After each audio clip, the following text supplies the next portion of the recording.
Mi padrastro me dejó embarazada y después me golpeó hasta que perdí a mi bebé. Le dijo al hospital que me caí de las escaleras, pero él no contaba con que mi hermano iba a volver uniformado del ejército, listo para hacer justicia con sus propias manos. Hola mis queridos, hola mis queridas, qué bueno tenerlos aquí conmigo una vez más.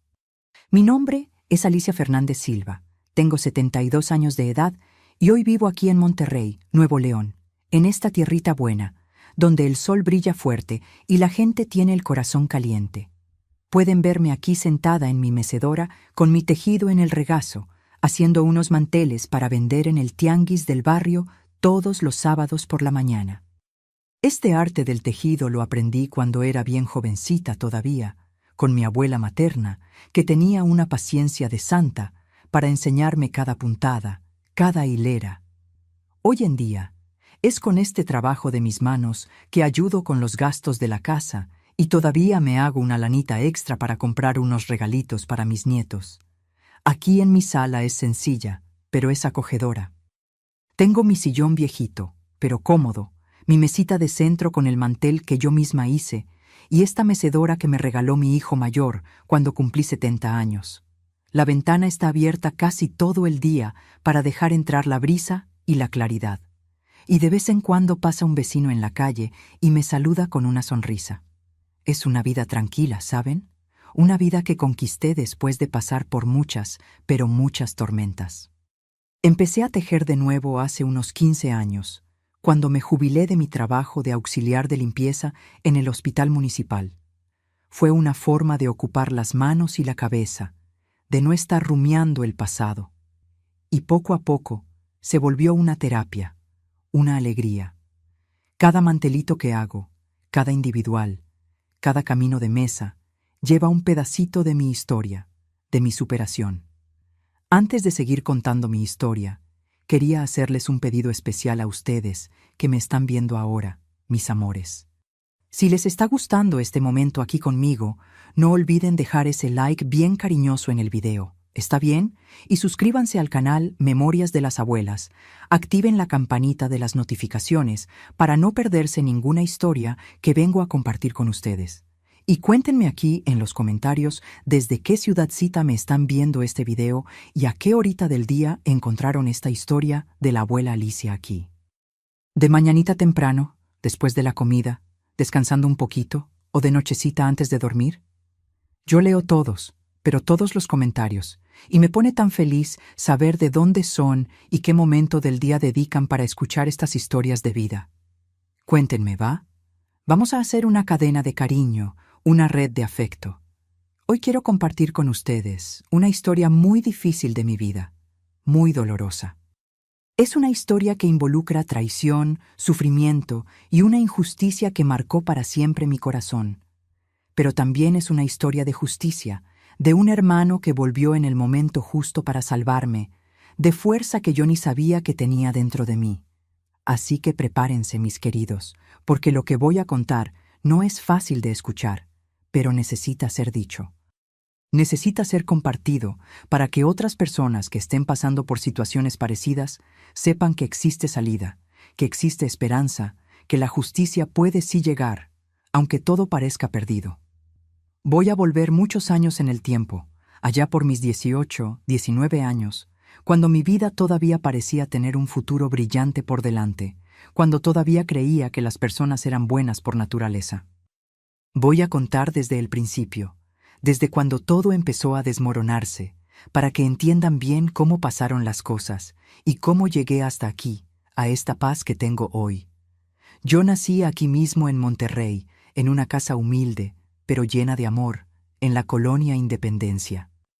Mi mamá se llamaba Silvia, una mujer trabajadora que desde tempranito salía a trabajar como costurera en casa de familia, tomaba el camión, volvía tarde por la noche, pero siempre con una sonrisa en el rostro y un cariño guardado para mí y para mi hermano. Mi papá biológico, Edmundo, se había ido cuando yo era bien chiquita todavía. Debía tener unos 3 años de edad. Él abandonó a la familia sin mirar para atrás, sin dar explicaciones, sin mandar ninguna carta, ningún dinero para ayudar. Mi mamá se quedó sola con 2 hijos chiquitos para criar. Yo, que era la más chica, y Bruno, mi hermano mayor, que era 6 años mayor que yo. Bruno siempre fue mi protector, ¿saben? Desde niños él me cuidaba, no dejaba que nadie me molestara en la escuela, me defendía de las niñas que querían pelear. Era un niño bueno de veras, responsable de más para la edad que tenía. Vivíamos en una casita de 3 cuartos, con un patiecito chiquito, donde mi mamá plantaba unas acelgas, unos chiles, unas hierbas para hacer té. La casa era sencilla, las paredes eran de ladrillo a la vista, el piso era de cemento, pero era nuestra, era nuestro rinconcito. Yo dormía en el mismo cuarto que mi mamá, en una camita individual pegada a la pared, y Bruno dormía en una cama plegable en la sala. Nuestra rutina era ajetreada, pero tenía alegría. Yo me levantaba tempranito, ayudaba a mi mamá a hacer el desayuno, comía mis frijoles con huevo, agarraba mi mochila y me iba a la secundaria ahí cerca de casa. Después de las clases, volvía, comía lo que mi mamá había dejado listo en la olla, hacía mi tarea y me quedaba jugando con las niñas de la calle. Jugábamos al avión, a la cuerda, con muñecas bajo la sombra del árbol del vecino. Eran tiempos sencillos, pero felices, mi hijo. No teníamos mucho, pero teníamos lo esencial. Comida en la mesa, ropa lavada, un techo sobre la cabeza y mucho, mucho amor. Cuando yo tenía unos 7 años de edad, mi mamá conoció a Rogelio en una fiesta del 16 de septiembre del barrio. Él era un hombre de unos 30 y tantos años, bien presentado, bien vestido, que trabajaba como gerente de una ferretería en el centro de Monterrey. Él empezó a frecuentar nuestra casa, traía regalos para mí y para Bruno, traía flores para mi mamá, se mostraba gentil, atento, educado. Mi mamá, pobrecita, estaba sola desde hacía tanto tiempo, cargando el mundo en la espalda, que se encantó con aquel hombre que parecía ser tan bueno, tan correcto. Ellos noviaron por unos 2 años. Y cuando yo tenía 9 años, se casaron en una ceremonia chiquita en la iglesia del barrio, con apenas algunos parientes y amigos cercanos. Rogelio se mudó a nuestra casa, pero luego, con el dinero de él, pudimos rentar una casa más grande de 4 cuartos, en un barrio un poco mejor, la Colonia del Valle. Aquello fue una fiesta para nosotros. Parecía que nuestras vidas habían cambiado para bien. Al principio, todo parecía perfecto. Rogelio era atento, pagaba las cuentas, nos llevaba a pasear a la plaza, compraba ropa nueva, zapatos nuevos, útiles escolares de calidad. Mi mamá estaba feliz, más aliviada, porque finalmente tenía un compañero para compartir las responsabilidades. Pero con el tiempo, las cosas empezaron a cambiar. Rogelio empezó a ponerse más controlador, más rígido. No le gustaba que mi mamá saliera de casa sin avisar. No le gustaba que platicara mucho con las vecinas. Empezó a controlar hasta el dinero que ella ganaba. Conmigo y con Bruno, él era más distante. Ya no era cariñoso como al principio. Ya no preguntaba de la escuela, ya no jugaba.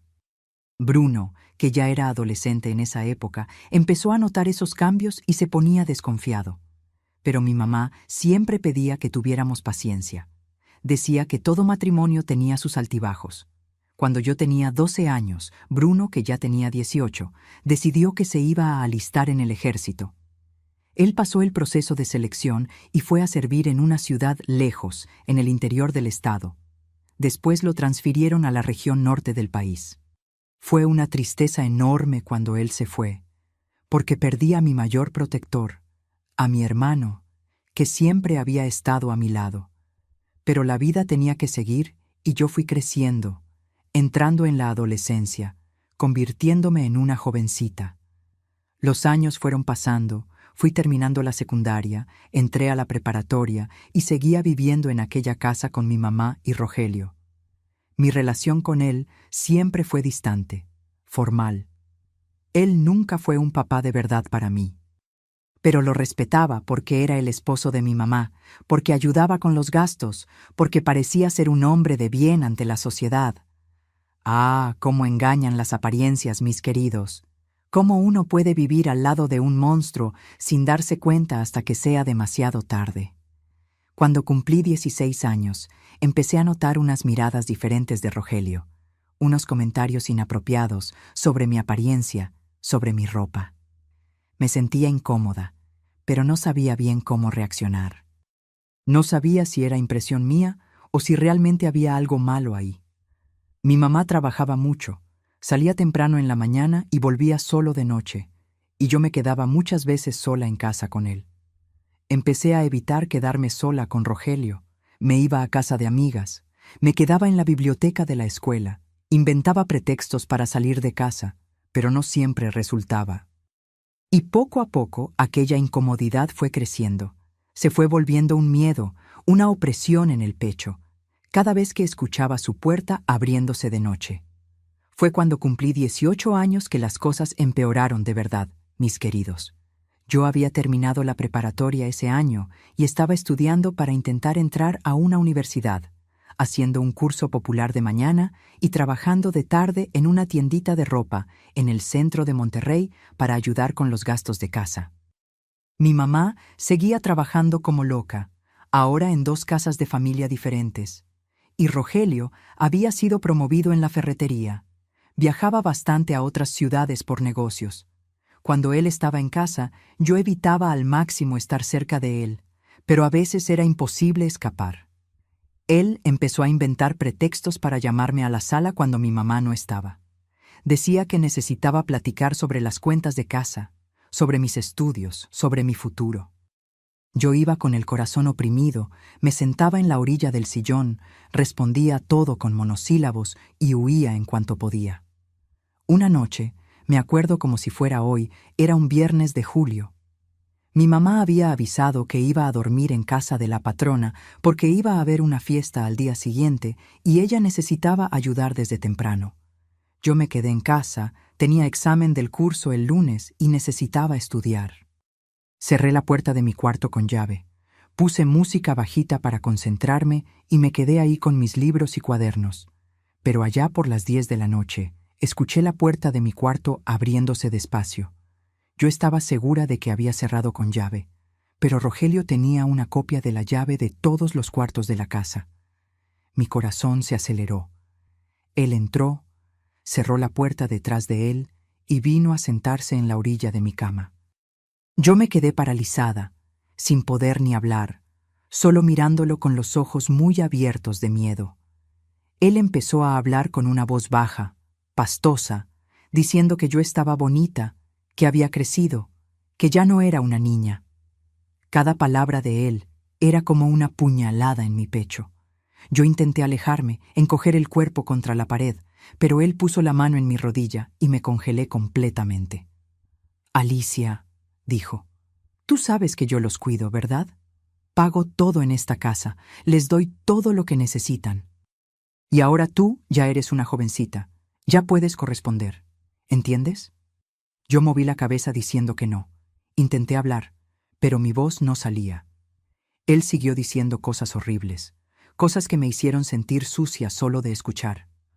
Dijo que yo le pertenecía, que tenía que estar agradecida, que si le contaba a alguien nadie me iba a creer, porque él era un hombre respetado en la ciudad y yo era apenas una muchacha sin papá. Aquella noche fue la primera vez que Rogelio pasó todos los límites, mis queridos. Él me tocó de formas que un padrastro jamás debería tocar a una hijastra. Yo lloré, le supliqué que parara, pero él no paró. Cuando finalmente salió de mi cuarto, ya era de madrugada y yo me quedé ahí acostada, temblando, sintiendo asco de mí misma, sintiendo que había perdido algo precioso que nunca iba a recuperar. Antes de salir, él se volteó hacia mí y dijo con una voz helada: «Si abres la boca, me voy y tu mamá va a volver a aquella casita miserable donde vivían. Van a pasar hambre y va a ser toda tu culpa, Alicia. ¿Quieres eso?» Yo no respondí, solo seguí llorando en silencio. Él salió y cerró la puerta, y yo me quedé ahí sola con mi dolor, sola con mi miedo, sola con mi vergüenza. En los días siguientes apenas podía mirarlo. Cuando mi mamá llegaba a casa, yo fingía que todo estaba bien. Forzaba una sonrisa, ayudaba con la cena, platicaba de cosas sin importancia, pero por dentro me estaba muriendo poco a poco. Cada vez que veía a Rogelio, se me revolvía el estómago, me sudaban las manos, se me aceleraba el corazón. Empecé a tener ataques de pánico. Me despertaba a medianoche sin aire, con la sensación de que me estaba ahogando. Empecé a evitar comer enfrente de él. Empecé a cerrar con llave la puerta del baño, con miedo de que él entrara. Empecé a dormir vestida, completamente vestida, como si eso pudiera protegerme de alguna forma. Pero Rogelio no paró. Aquella primera noche fue apenas el principio. Siempre que mi mamá salía, siempre que yo me quedaba sola con él, la historia se repetía. Él invadía mi cuarto.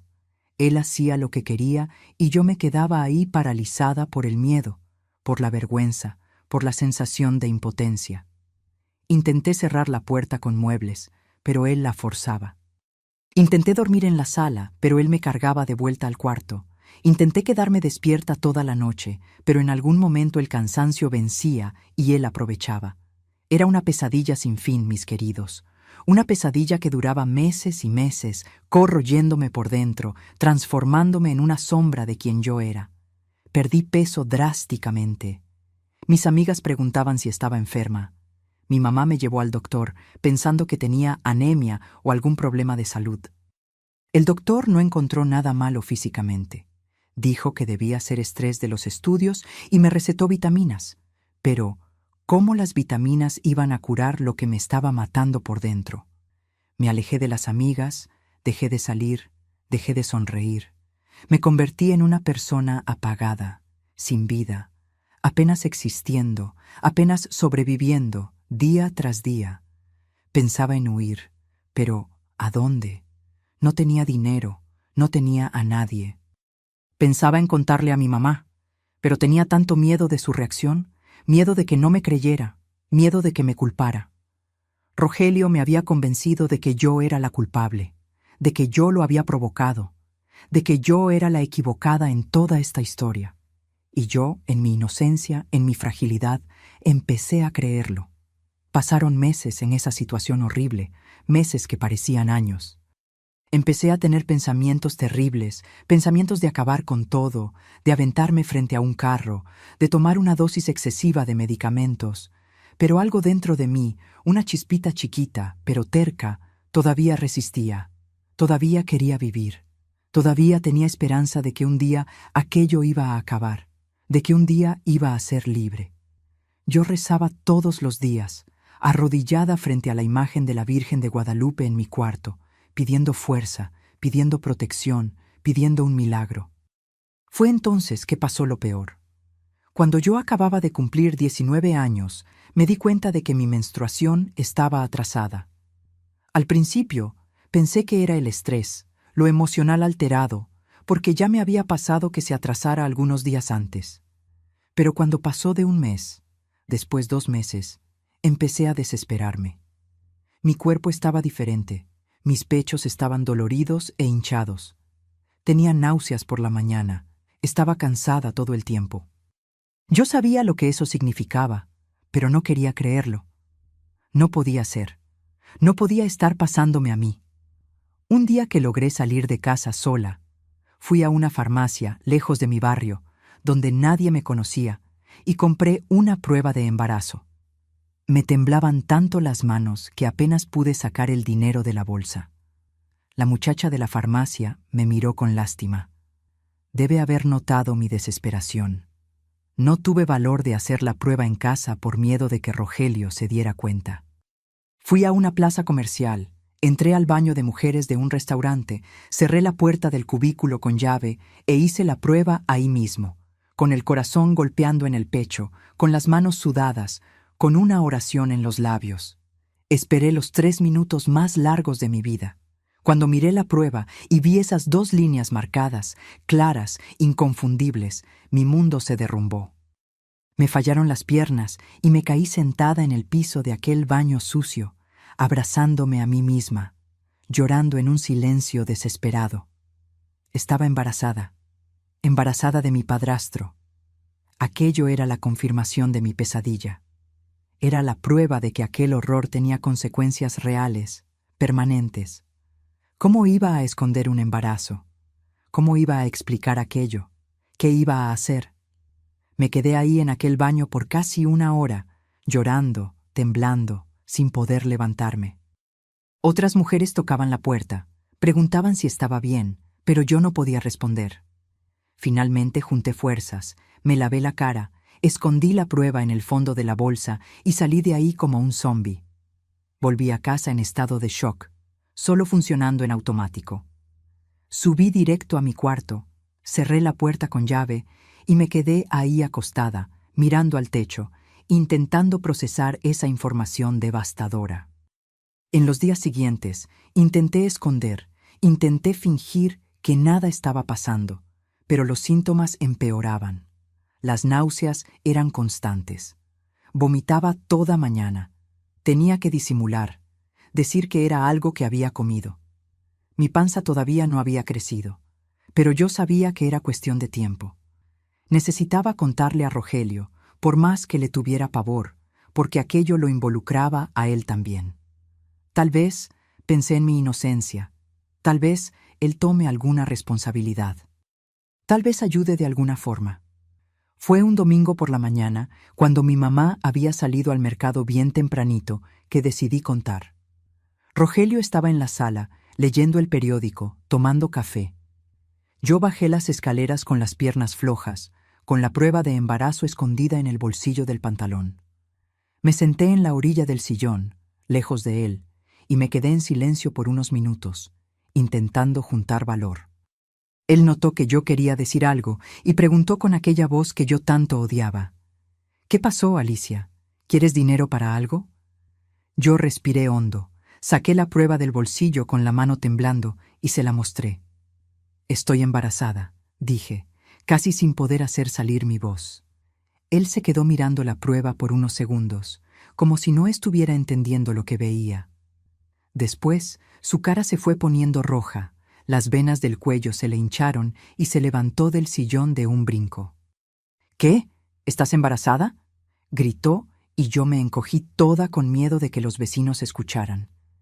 Él empezó a caminar de un lado para otro de la sala, como un animal enjaulado, pasándose las manos por el pelo, murmurando cosas que yo no entendía. Después se paró frente a mí y preguntó con una voz peligrosamente baja: «¿De cuánto tiempo?». «Unos 2 meses, creo», respondí, casi susurrando. Él se quedó en silencio por unos segundos que parecieron una eternidad. Entonces explotó de nuevo, pero esta vez no gritó. Peor que gritar, habló con una frialdad espantosa. «Tienes que deshacerte de eso ahora, inmediatamente». Yo lo miré sin entender. «¿Cómo que deshacerme?», pregunté. «¿Cómo que cómo?», respondió con desprecio. «Vas a hacerte un aborto, Alicia. Vas a acabar con eso antes de que tu mamá se entere, antes de que alguien se entere, antes de que mi reputación se vaya al diablo por tu culpa». Sentí un frío recorrer mi espalda. «No puedo hacer eso», dije. «Es peligroso, es ilegal. Puedo morir». Él soltó una risa amarga, sin humor. «¿Y crees que me importa? ¿Crees que voy a dejar que arruines mi vida?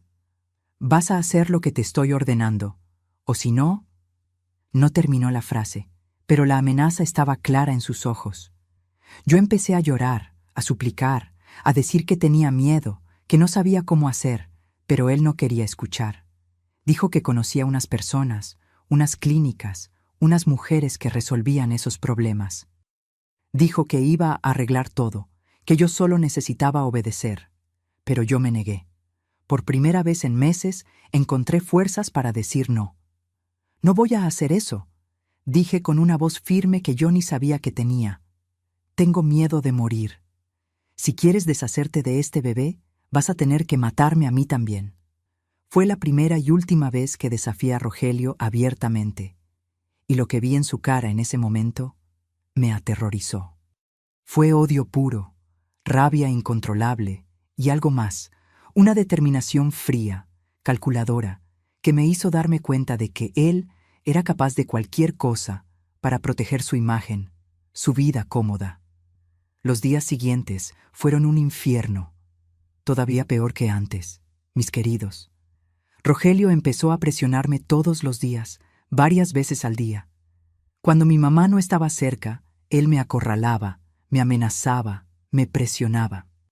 Decía que si yo no resolvía aquello, él le iba a contar a mi mamá que yo había conseguido un novio, que yo era una cualquiera, que yo estaba intentando echarle la culpa a él.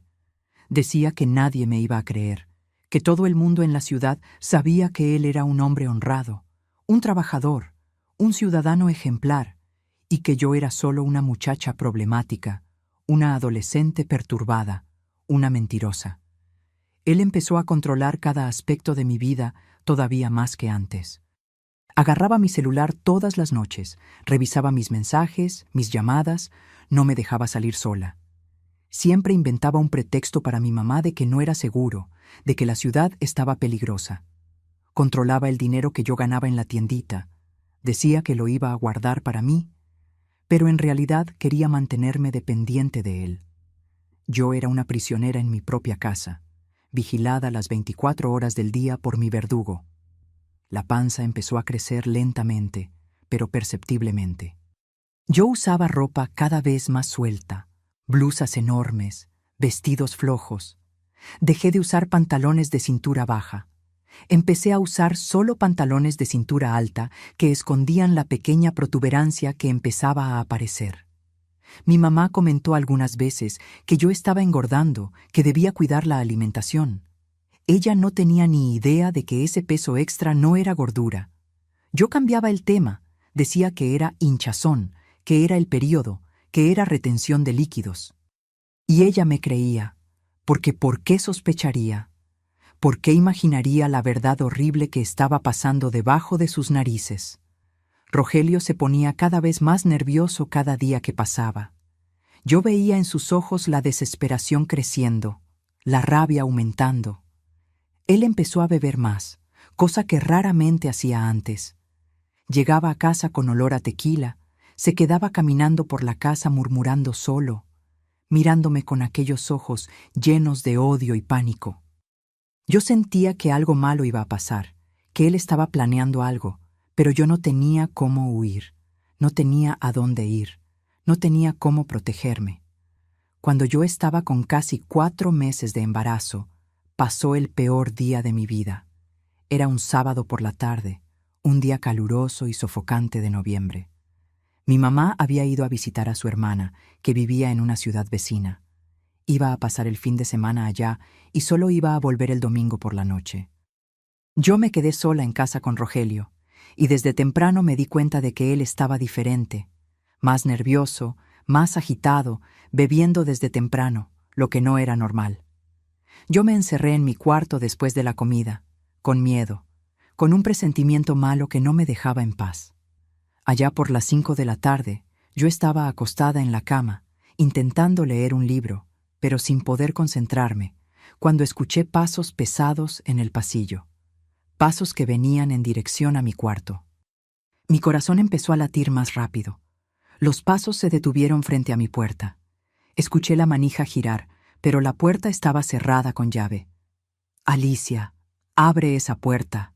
La voz de Rogelio salió del otro lado, pastosa, alterada por la bebida. «No, no quiero platicar ahora», respondí intentando mantener la voz firme. «No te estoy pidiendo, Alicia. Te estoy ordenando. Abre esa puerta ahora». Yo no abrí.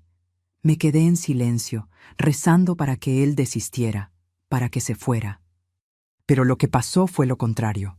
Él empezó a patear la puerta con fuerza, con violencia, 1, 2, 3 veces, hasta que la cerradura cedió y la puerta se abrió de golpe, pegando en la pared con un estruendo. Yo me levanté de la cama de un brinco, mi corazón disparado, mis ojos muy abiertos de puro terror. Él entró al cuarto tambaleándose un poco, con los ojos inyectados de sangre, la cara roja, el pelo desacomodado. Parecía un demonio, mis queridos. Parecía una criatura poseída por la rabia y la desesperación. «Vas a acabar conmigo, desgraciada», empezó a gritar. «Vas a destruir todo lo que construí, mi reputación, mi matrimonio, mi vida, todo por tu culpa».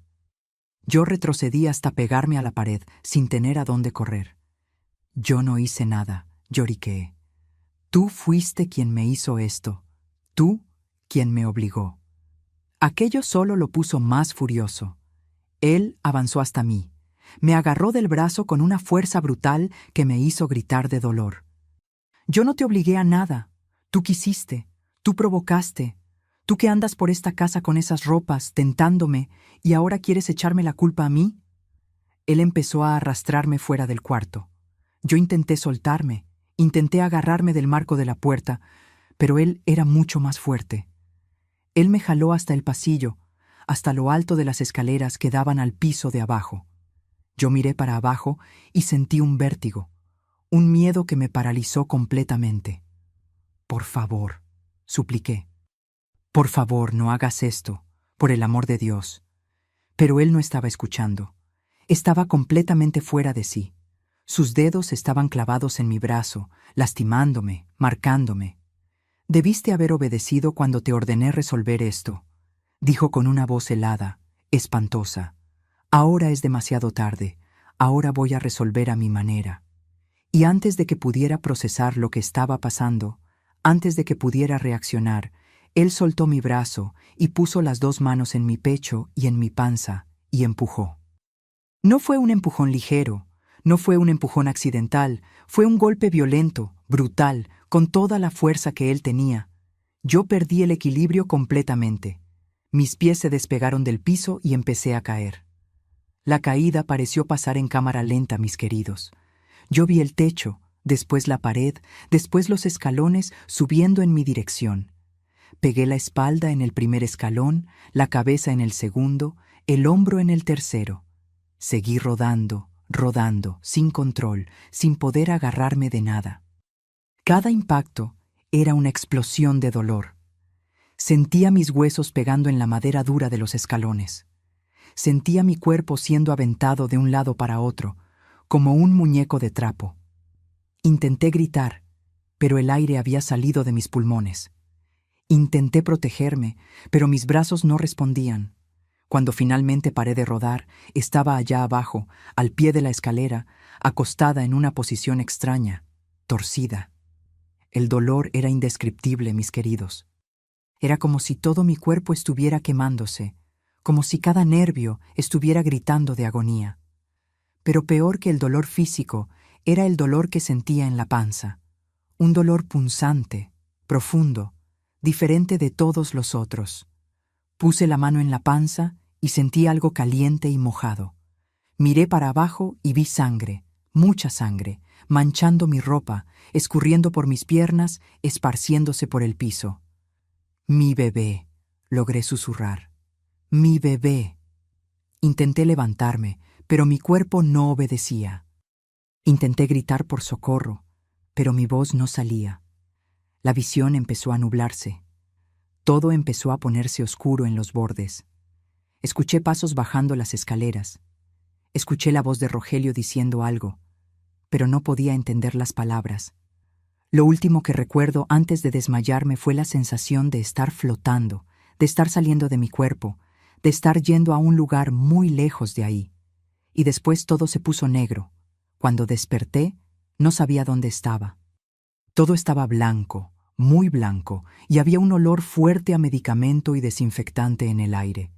Intenté moverme, pero mi cuerpo estaba pesado, dolorido, atrapado. Escuché un pitido constante a mi lado, voces amortiguadas, pasos apresurados. Poco a poco, mi visión fue volviendo, fue quedando menos borrosa. Yo estaba en un cuarto de hospital. Tenía tubos en mis brazos, cables pegados en mi pecho, una máscara de oxígeno en mi cara. Intenté recordar cómo había llegado ahí. Intenté recordar lo que había pasado, y entonces todo volvió de golpe.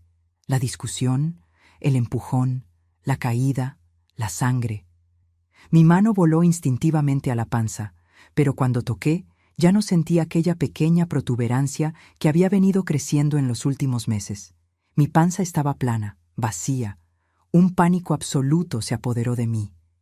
«¿Mi bebé?», intenté gritar, pero con la máscara de oxígeno solo salió un sonido amortiguado. Empecé a agitarme, a intentar quitarme los tubos, los cables, la máscara. Inmediatamente 2 enfermeras vinieron corriendo hasta mí, intentando calmarme, sujetarme, diciéndome que me quedara quietecita, que estaba lastimada, que necesitaba descansar. Mi bebé, logré decir cuando una de ellas quitó la máscara por un segundo. ¿Dónde está mi bebé? La enfermera más grande miró a la más joven con una expresión triste y después me miró con ojos llenos de compasión. Mi querida, dijo con una voz suave, sufriste un trauma muy grave. Cuando llegaste aquí, estabas perdiendo mucha sangre. Los doctores hicieron todo lo que pudieron, pero no pudo terminar la frase. No necesitaba. Yo entendí. Mi bebé había muerto. Yo había perdido a mi bebé. Un grito salió de dentro de mí. Un grito de dolor tan profundo, tan visceral, que parecía rasgar mi alma. Empecé a llorar convulsivamente, a sollozar, a temblar toda. Las enfermeras intentaron calmarme, aplicaron algo en mi suero y, poco a poco, fui quedando somnolienta, fui perdiendo la conciencia de nuevo. Pero antes de dormir, todo lo que podía pensar era: mi bebé murió. Mi bebé, que yo ni tuve tiempo de conocer, de amar bien, de decidir si quería o no, había muerto, y había sido culpa de Rogelio. Él había matado a mi bebé. En los días siguientes fui entrando y saliendo de la conciencia. A veces despertaba y veía a mi mamá a mi lado llorando, agarrando mi mano. A veces veía enfermeras cambiando mis curaciones, ajustando los aparatos. A veces veía doctores examinando mis lesiones, platicando en voz baja sobre fracturas, contusiones, traumas internos. Me enteré después de que había estado 2 días enteros sin conocimiento, en estado grave. Tenía una costilla fisurada, una conmoción en la cabeza, moretones por todo el cuerpo y había sufrido un aborto espontáneo causado por el trauma de la caída. Cuando finalmente me quedé despierta por más tiempo, cuando logré procesar todo lo que había pasado, caí en una tristeza tan profunda que era casi física. Sentía como si tuviera un hoyo enorme en el pecho, un vacío que nada lograba llenar. No quería comer, no quería platicar, no quería vivir. Solo quería cerrar los ojos y nunca más despertar. Mi mamá intentaba animarme, traía frutas, hablaba del futuro, de cómo yo era joven y me iba a recuperar. Pero, ¿cómo me iba a recuperar de algo así? ¿Cómo iba a seguir adelante después de haber perdido tanto, de haber sufrido tanto? Lo peor de todo era tener que ver a Rogelio. Él me iba a visitar al hospital todos los días, siempre acompañado de mi mamá, siempre haciendo papel de padrastro preocupado. Traía flores, chocolates, revistas. Se sentaba en la silla al lado de la cama y preguntaba cómo me estaba sintiendo, si necesitaba algo. Y todo el tiempo, cuando mi mamá no estaba mirando, él me lanzaba miradas amenazadoras, recordándome silenciosamente que mantuviera la boca cerrada, que no contara la verdad. Cuando el doctor venía a hacer los exámenes, cuando preguntaba sobre la caída, Rogelio siempre se adelantaba para contar la historia que él había inventado. Decía que yo había tropezado con el tapete del pasillo y me había caído de las escaleras. Decía que él había llegado a casa y me había encontrado desmayada allá abajo en un charco de sangre. Decía que había quedado desesperado, que había llamado a la ambulancia inmediatamente, que había rezado todo el camino al hospital. Y yo ahí acostada en aquella cama, sin fuerzas para contradecir, sin valor para hablar la verdad. Hasta que una tarde, cuando mi mamá había salido a comprar algo en el café de la esquina, Rogelio se acercó a mi cama. Se inclinó hasta que su cara quedó bien cerca de la mía y susurró con una voz llena de amenaza: «Vas a repetir exactamente lo que dije a todo el mundo que pregunte, Alicia. Tropezaste y caíste. Fue un accidente. Si abres la boca y dices cualquier otra cosa, si intentas incriminarme, juro por todo lo más sagrado que tu mamá va a ser la próxima en sufrir un accidente. Un accidente del cual no va a sobrevivir. ¿Me entendiste?» Yo cerré los ojos, las lágrimas escurriendo silenciosamente por mi cara, y moví la cabeza que sí, había entendido. Iba a proteger a ese monstruo para proteger a mi mamá. Me quedé internada por 5 días en total. 5 días que parecieron una eternidad. Mi cuerpo estaba cubierto de moretones que cambiaban de color cada día, morados, verdes, amarillos. Tenía 6 puntos en la cabeza, donde había pegado en un escalón. La costilla fisurada me dolía cada vez que respiraba hondo, pero nada de eso se comparaba con el dolor emocional, el dolor de haber perdido a mi bebé, el dolor de haber sido casi matada por el hombre que debería protegerme, el dolor de tener que mentir, de tener que esconder la verdad, de tener que proteger a mi agresor. En una de aquellas noches interminables en el hospital, cuando todas las otras pacientes del cuarto estaban durmiendo, me quedé mirando por la ventana, viendo la luna llena allá afuera, y tuve un momento de claridad absoluta, un momento que cambiaría el rumbo de mi vida. Yo pensé, ¿hasta cuándo, Alicia? ¿Hasta cuándo vas a dejar que ese hombre te controle, te destruya, te quite todo? Él ya tomó tu inocencia, tu dignidad, tu salud, y ahora tomó la vida de tu bebé. ¿Qué más vas a dejar que te quite? ¿Tu vida también? En ese momento sentí una rabia creciendo dentro de mí. Una rabia tan profunda, tan intensa, que era casi física. Rabia de Rogelio. Rabia de mí misma por haberme quedado callada por tanto tiempo. Rabia del mundo que había permitido que aquello pasara. Pero junto con la rabia nació una chispa de valor. Chiquita, frágil, pero real. Pensé en mi hermano Bruno, que estaba lejos, sirviendo en el ejército en algún lugar de la región norte. Bruno, que siempre me protegió cuando éramos niños. Bruno, que me haría sentir segura si estuviera ahí. Y decidí que necesitaba contarle a alguien, necesitaba pedir ayuda de alguna forma. En una madrugada, cuando desperté a medianoche sin poder volver a dormir, tomé una decisión desesperada. Me levanté de la cama con cuidado, bajé las escaleras despacio para no hacer ruido y fui hasta la sala donde estaba el pequeño altar de mi mamá. Me arrodillé frente a la imagen de la Virgen de Guadalupe y recé como nunca había rezado antes. Lloré todas las lágrimas que había guardado. Conté todo lo que había pasado. Pedí perdón por haber sido débil, por no haber logrado proteger a mi bebé, y supliqué por un milagro, por una luz al final de aquel túnel oscuro, por justicia. Y entonces, en un impulso que no sé de dónde vino, me levanté, fui hasta la cocina y logré agarrar mi celular de donde Rogelio lo había escondido. Me temblaban las manos mientras escribía, con miedo de ser descubierta en cualquier segundo. Entré a los mensajes, busqué el contacto de Bruno y escribí: «Hermano, te necesito. Ayúdame, por favor. Estoy en peligro». Envié el mensaje sin poder explicar más nada, porque escuché un ruido viniendo del piso de arriba y tuve que esconder el celular rápidamente de vuelta en su lugar. No sabía si él iba a ver el mensaje, no sabía si iba a poder hacer algo estando tan lejos. No sabía ni si el número de él era todavía el mismo después de tanto tiempo. Pero aquel mensaje fue mi último intento de pedir socorro, mi último grito de ayuda antes de desistir completamente. Y fue ese mensaje, mis queridos, que salvó mi vida. Pasaron 2 semanas de pura agonía, 2 semanas esperando, sin saber si Bruno había recibido, si había visto, si estaba viniendo. Yo había vuelto a trabajar en la tiendita, todavía recuperándome, usando maquillaje grueso para esconder los moretones que todavía estaban amarillentos en mi cara. Usaba blusas de manga larga para esconder las marcas en los brazos. Fingía que todo estaba bien, que había sido solo un accidente doméstico, que me estaba recuperando bien, pero por dentro estaba completamente destrozada. Mi vida había vuelto a aquella rutina sofocante, pero algo dentro de mí estaba diferente. Después de haber perdido todo, después de haber tocado el fondo del pozo, ya no le tenía tanto miedo a Rogelio. Había una especie de resignación, una aceptación de que si nada cambiaba pronto, yo no iba a aguantar por mucho más tiempo.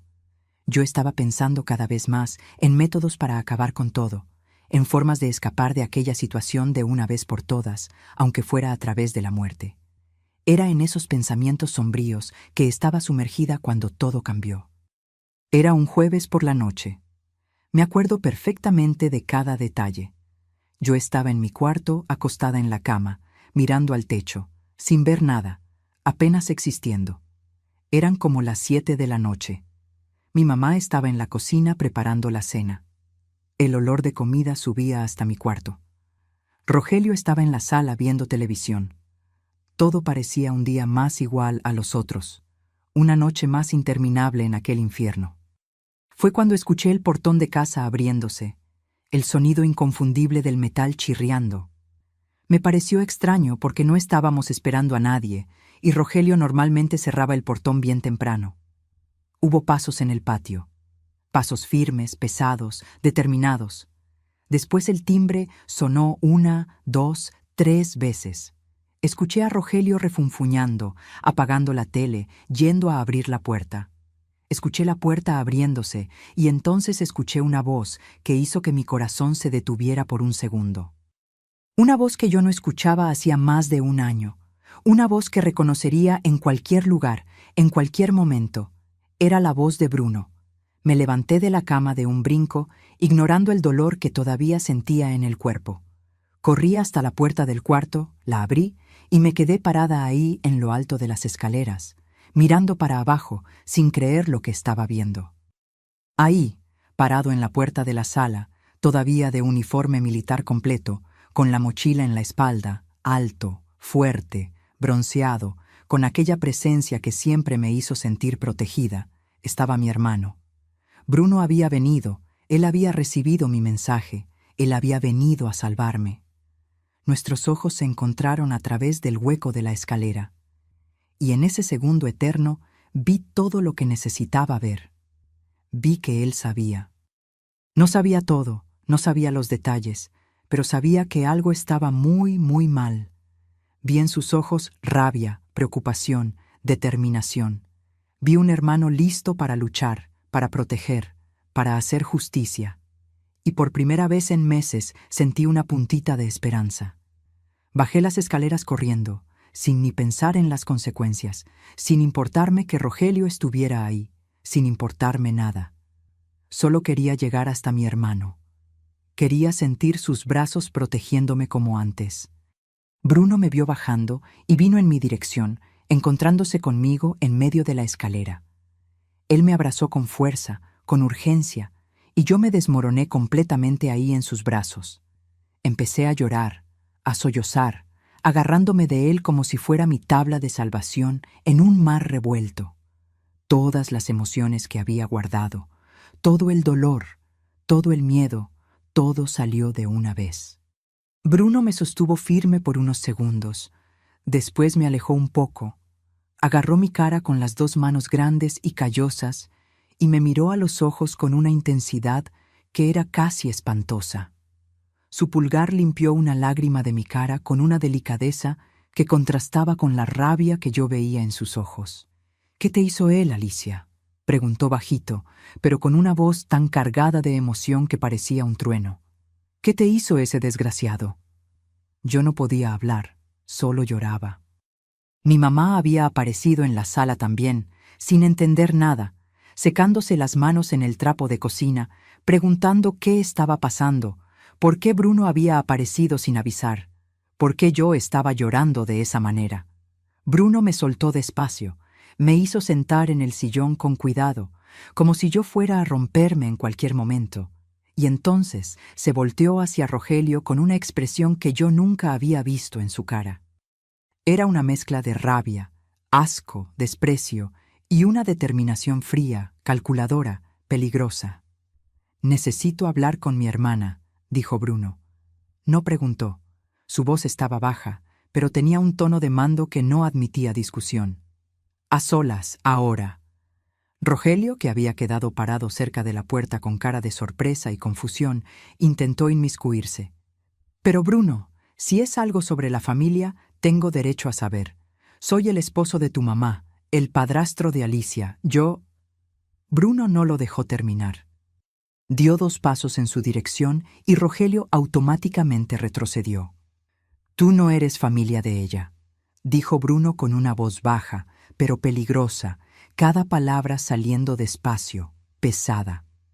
«Tú eres apenas el esposo de mi mamá, Y si descubro que hiciste lo que estoy pensando que hiciste, no vas a hacer ni eso. Ahora sal de la sala.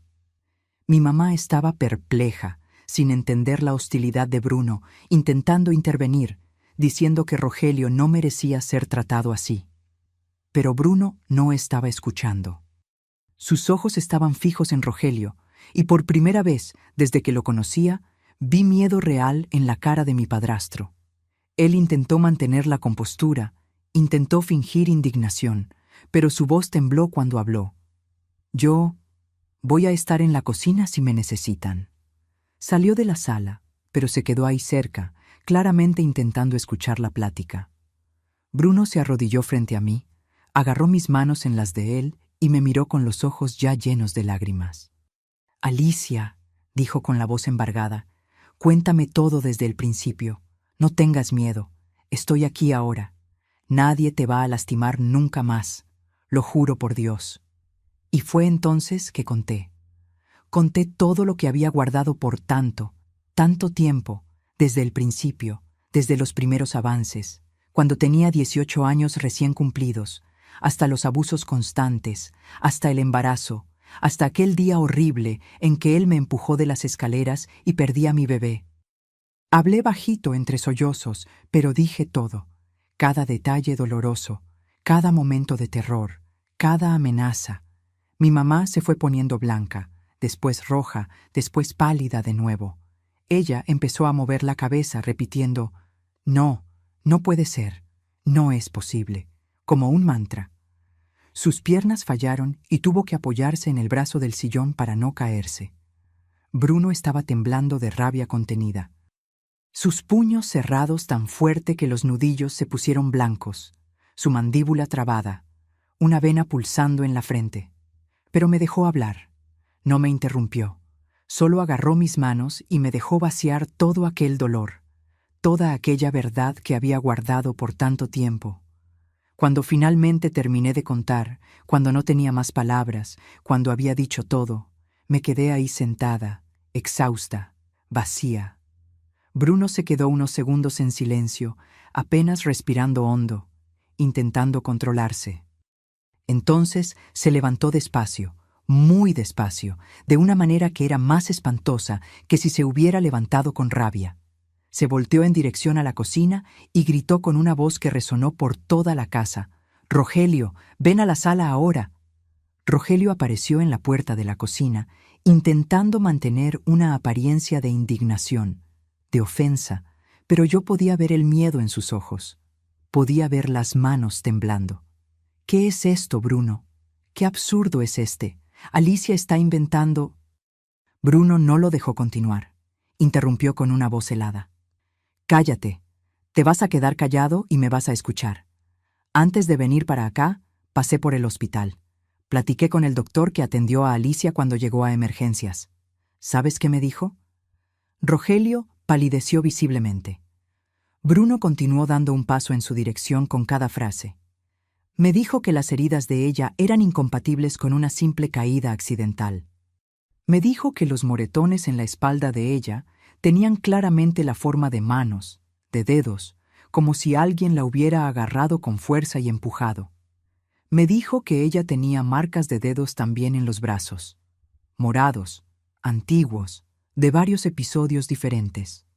Me dijo que él había quedado tan desconfiado que registró todo en el expediente de ella, con fotos, con medidas, esperando una posible investigación policíaca.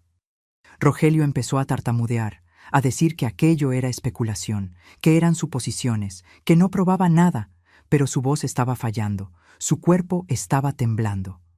Bruno sacó el celular del bolsillo y continuó. También platiqué con la trabajadora social del hospital. Me dijo que había intentado hablar con Alicia varias veces, pero que siempre había alguien presente, siempre estabas tú presente, impidiendo que ella hablara a solas con mi hermana. Me dijo que esto es un patrón clásico de casos de abuso doméstico. El abusador no deja que la víctima esté sola con posibles personas que podrían ayudar. Entonces Bruno hizo algo que cambió todo definitivamente. Mostró la pantalla del celular a Rogelio y dijo: «Ya activé a la policía antes de llegar aquí. reporté todo lo que Alicia me contó. Ellos están en camino y también traje a 2 compañeros míos del ejército que están afuera de la casa. Por si intentas hacer alguna tontería, por si intentas huir o lastimar a alguien. Rogelio entró en pánico total. Sus ojos se abrieron mucho, su cara se puso roja y empezó a gritar. Eso es mentira, es todo mentira. Ella es una cualquiera que consiguió un novio escondido y me está echando la culpa. Ella está loca, desequilibrada, está inventando todo. Pero nadie estaba escuchando sus mentiras desesperadas. Mi mamá había caído sentada en una silla con las manos en la cara, llorando convulsivamente, en estado de shock completo. Yo estaba ahí en el sillón, temblando, pero sintiendo por primera vez en meses un alivio, una sensación de que finalmente alguien me estaba defendiendo, me estaba creyendo, luchando por mí. No tardó mucho y escuchamos el sonido de sirenas acercándose. 2 patrullas de la policía se detuvieron frente a la casa. 4 policías entraron y con ellos vinieron también 2 hombres de uniforme militar, claramente los amigos de Bruno que él había mencionado. Bruno platicó con los policías, explicó la situación, pidió que hablaran conmigo. Ellos fueron gentiles, pacientes, me hicieron sentar en una silla, me ofrecieron agua y me pidieron que contara todo con calma. Conté de nuevo, esta vez para la autoridad oficial. Uno de los policías llamó al hospital y pidió hablar con el doctor que me había atendido. El doctor confirmó todo lo que Bruno había dicho, los moretones sospechosos, las marcas de dedos, el expediente detallado con fotos. Dijo que había sospechado de abuso desde el inicio, pero que yo había mantenido la versión de la caída accidental y él no había logrado probar nada, pero que ahora, con mi testimonio oficial, estaba listo para proporcionar todo el material médico como evidencia. Los policías platicaron entre sí, examinaron algunos documentos y entonces se voltearon hacia Rogelio con expresiones serias. Señor Rogelio Silva, está siendo arrestado bajo fuerte sospecha de abuso sexual, lesión corporal grave e intento de homicidio. Tiene derecho a permanecer en silencio y a tener un abogado presente. Rogelio intentó resistir, intentó correr en dirección a la puerta, pero los 2 militares amigos de Bruno lo bloquearon. Él empezó a gritar que era inocente, que era todo mentira, que yo era una mentirosa, una manipuladora. Pero los policías no estaban interesados. Lo esposaron mientras él se debatía, lloraba, gritaba, y entonces empezaron a llevarlo en dirección a la puerta. Yo vi a aquel hombre que me había aterrorizado por tanto tiempo, que había robado mi inocencia, mi salud, mi paz, que había matado a mi bebé, siendo arrastrado puerta afuera con esposas en las muñecas.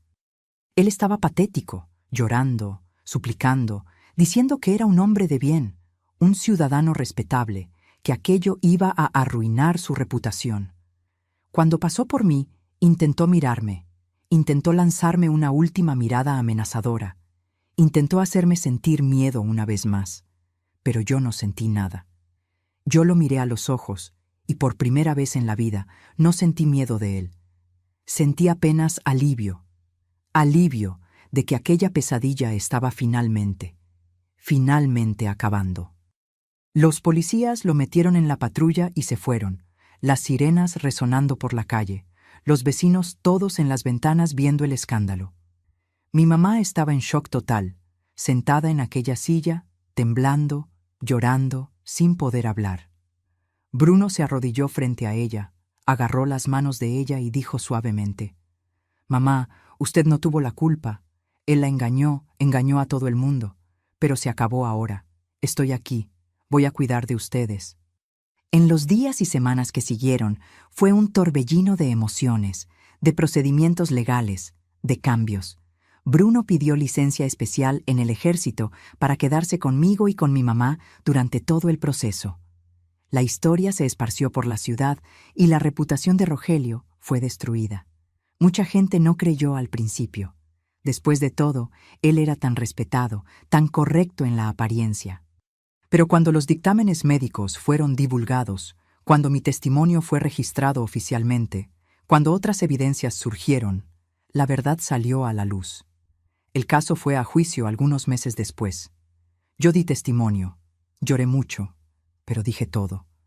Los dictámenes médicos fueron presentados como prueba, las fotos de los moretones, las medidas que mostraban la forma de manos, el dictamen del aborto espontáneo causado por trauma. El abogado de Rogelio intentó alegar que yo era una adolescente problemática inventando historias, pero había pruebas de más, evidencias de más. Al final, Rogelio fue condenado a 20 años de prisión por abuso, lesión corporal gravísima y homicidio culposo de mi bebé. 20 años que nunca van a borrar lo que él hizo, nunca van a devolver lo que me quitó, pero por lo menos garantizan que no va a hacerle esto a nadie más tan pronto, que va a pagar por sus crímenes, que hubo justicia, aunque tardía. Yo hice terapia por años después de eso, mis queridos. Terapia individual, terapia de grupo con otras sobrevivientes de abuso, todo lo que fue posible para intentar curar las heridas del alma. Mi mamá también hizo terapia, cargando una culpa enorme por no haber notado lo que estaba pasando debajo de sus narices. Bruno fue nuestra roca, nuestro apoyo inquebrantable durante todo ese proceso. Después de algunos meses, cuando las cosas estaban más estabilizadas, él volvió al ejército, pero continuó siempre presente, llamando todos los días, visitando siempre que podía. Nos mudamos de aquella casa. No aguantábamos más estar en aquel lugar lleno de memorias malas. Rentamos una casita más chiquita, más sencilla, en un barrio más humilde, pero era nuestra, era libre de aquella presencia tóxica. Yo volví a estudiar poco a poco, a mi tiempo. Volví a trabajar, a vivir, a respirar, sin aquel peso constante en el pecho. No fue fácil. Hubo muchas recaídas, muchas noches en que las pesadillas volvían, muchos momentos de pánico, pero yo estaba determinada a no dejar que aquel hombre destruyera completamente mi vida. Estaba determinada a sobrevivir, a vencer, a ser más fuerte que el trauma. Y aquí estoy hoy, mis queridos, 72 años de edad, viviendo aquí en Monterrey mismo, en la misma ciudad donde todo pasó, pero en una vida completamente diferente, en una realidad que construí con mis propias manos después de tanto dolor. Mi mamá falleció hace 10 años, en paz, después de haber logrado perdonarse y seguir adelante. Fue un paso tranquilo. Ella estaba durmiendo y simplemente no despertó más.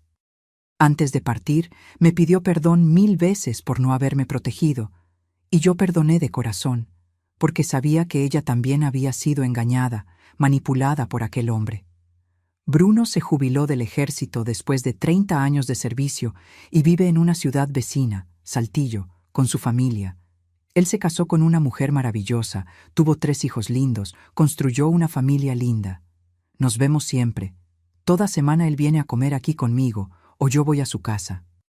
Él sigue siendo mi héroe, mi ángel protector, el hombre que salvó mi vida cuando más lo necesitaba. Yo me casé a los 32 años con un hombre bueno, trabajador, honesto, que me trató con el respeto y amor que merecía. Se llamaba Marcos, era camionero, tenía un corazón enorme y una paciencia infinita conmigo. Él sabía de todo lo que había pasado. Le conté todo antes de que nos casáramos, porque no quería secretos. ¿Y saben qué hizo? Me abrazó y dijo que nada de lo que me había pasado era mi culpa, que me amaba tal como era, con todas las cicatrices, con todo el pasado.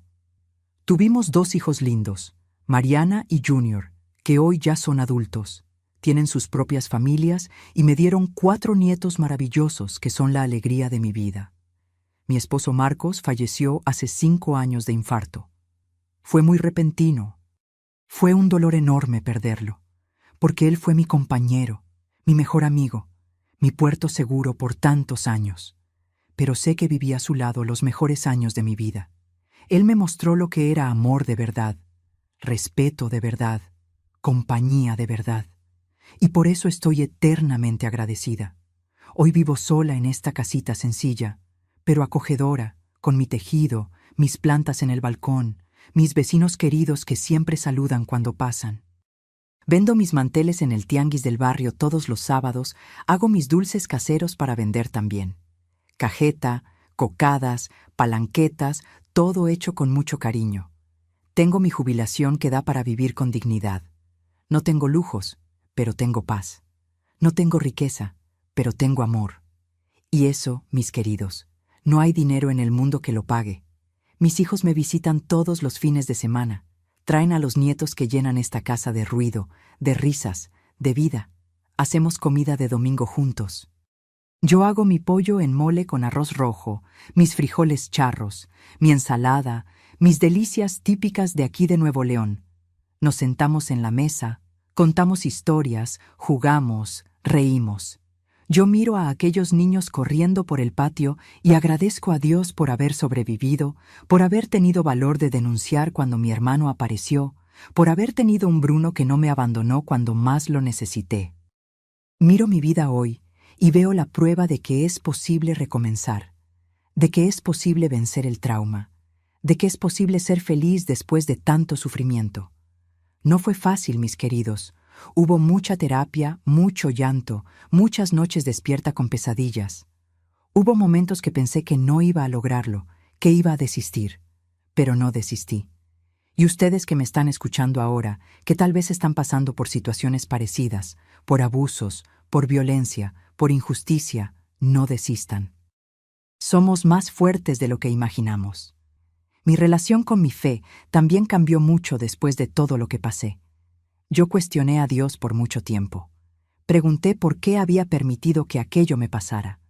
¿Por qué me había dejado sufrir tanto? Pero hoy entiendo que Dios no causa el mal, pero nos da fuerza para superar, para vencer, para renacer de las cenizas. Participo en un grupo en la iglesia aquí del barrio, el grupo de mujeres guerreras, donde platicamos sobre traumas, sobre superación, sobre reconstrucción. Ayudo a otras mujeres que pasaron por situaciones parecidas. Ofrezco mi historia como ejemplo de que es posible vencer, de que existe vida después del trauma. Mi casa es chiquita, pero está siempre llena de amor, de familia, de amigos. Aprendí que el verdadero hogar no está hecho de paredes bonitas o muebles caros, sino de afecto, de seguridad, de libertad. Y hoy tengo todo eso. Cuando me miro en el espejo y veo a esta señora de cabellos blancos, con arrugas de tanto sonreír y de tanto llorar, no veo una víctima, veo una sobreviviente. Veo una mujer que pasó por el infierno y salió del otro lado, herida, pero viva, lastimada, pero de pie. Veo una abuela que tiene historias para contar, lecciones para enseñar, amor para dar. Y estoy agradecida por cada día que despierto, y puedo sentir el sol en la cara, escuchar los pajaritos cantando en el árbol del patio, abrazar a mis nietos, hacer mi tejido en paz, vender mis manteles en el tianguis y platicar con las otras señoras. Esa es mi victoria, mis queridos. No fue una victoria fácil, no fue una victoria rápida, pero fue una victoria real. Y si yo lo logré, ustedes también pueden. Mis queridos, mis queridas, sé que esta historia que conté hoy es pesada, es dolorosa, es difícil de escuchar, pero necesitaba compartirla porque sé que muchas personas, muchas mujeres principalmente, están pasando por situaciones parecidas en este exacto momento. Están siendo abusadas por padrastros, por tíos, por personas de confianza de la familia. Están siendo silenciadas por el miedo, por la vergüenza, por la manipulación psicológica. Y quiero decirle a cada una de esas personas, no están solas, no tienen la culpa y merecen justicia. Lo que me pasó fue resultado de un hombre que usó su posición de poder dentro de la familia para manipularme, controlarme, destruirme poco a poco. Él usó las amenazas, el miedo, la dependencia financiera de mi mamá para mantenerme callada. Él sabía exactamente lo que estaba haciendo. Y eso es lo que quiero que entiendan. Los abusadores no actúan por impulso, actúan de forma calculada. Eligen a sus víctimas. Crean situaciones donde pueden tener control total. Aíslan, amenazan, hacen que la víctima crea que la culpa es de ella. Si están pasando por una situación de abuso, de violencia doméstica, de cualquier tipo de agresión dentro de casa, les suplico, denuncien, busquen ayuda, hablen con alguien de confianza. Vayan a una delegación, busquen un centro de apoyo, hablen con un maestro, con un doctor, con alguien de la iglesia. Cada país tiene sus canales de ayuda, sus organizaciones listas para acoger y proteger. No se queden en silencio. El silencio solo protege al agresor, nunca a la víctima. Sé que es difícil, sé que da miedo, sé que parece imposible, sé que pueden estar pensando, pero yo dependo de él económicamente, pero mi mamá, papá se va a quedar sin casa, pero nadie me va a creer, pero él dijo que me va a matar si hablo. Yo pensé todo eso también. Tuve todos esos miedos, pero la verdad es que mientras más esperen, peor se pone. El abuso nunca para solo, solo escala. Y un día puede ser demasiado tarde. Yo tuve la suerte de tener un hermano que volvió en el momento justo, que me creyó, que luchó por mí. Pero no todo el mundo tiene esa suerte. Por eso es tan importante que nosotras mismas busquemos ayuda, que nosotras mismas demos el primer paso, por más espantoso que sea. Y si no pueden denunciar solas, intenten mandar un mensaje a alguien como yo hice. Intenten dejar alguna señal. Intenten hablar con un doctor cuando vayan a una consulta. Cualquier cosa es mejor que quedarse en silencio completo. Y si conocen a alguien que muestra señales de estar sufriendo abuso, alguien que de repente se quedó más callada, más triste, más aislada, que tiene marcas inexplicables en el cuerpo, que está siempre tensa cuando determinada persona está cerca, ofrezcan ayuda. Sean el Bruno de alguien. Sean aquella persona que extiende la mano, que cree, que defiende. Porque muchas veces la diferencia entre la vida y la muerte de una víctima es tener a alguien que crea en ella, que la apoye, que luche por ella cuando ella ya no tiene más fuerzas para luchar sola. También quiero decir algo muy importante.